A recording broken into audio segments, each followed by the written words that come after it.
Debt Verdict, DV004. Title, The 850K Surgery That Destroyed a Family. Category, Horror, Medical Debt.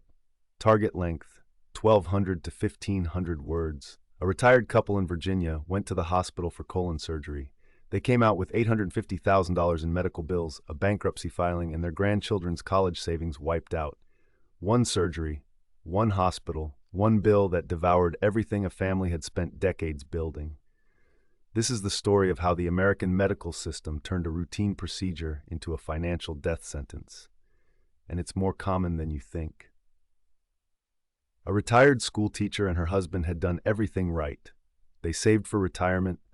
They put money aside for their grandchildren's education. They had health insurance. They planned carefully. Then she needed surgery. The procedure was a colectomy, removal of part of the colon. It's a common surgery. Roughly 250,000 colectomies are performed in the United States every year. It's not experimental. It's not rare. It's one of the most frequently performed abdominal surgeries in the country. The surgery was performed at a major university hospital, one of the most prestigious academic medical centers in the state of Virginia.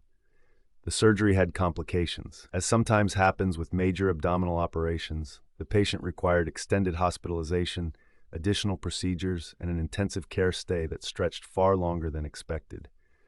When the bills came, the couple couldn't believe what they were reading. The total charges, approximately $850,000. $850,000. For a colon surgery.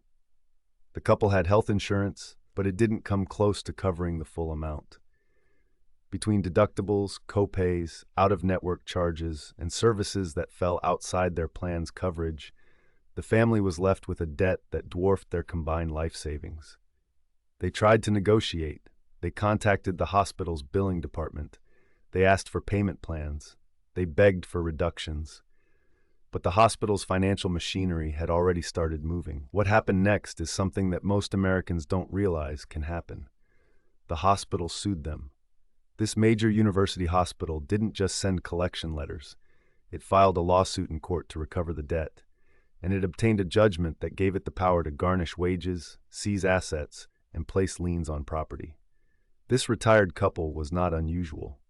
According to a 2019 investigation by Kaiser Health News in partnership with the Charlottesville Daily Progress, this same hospital system had filed more than 36,000 lawsuits against patients over a 6-year period from 2013 to 2000.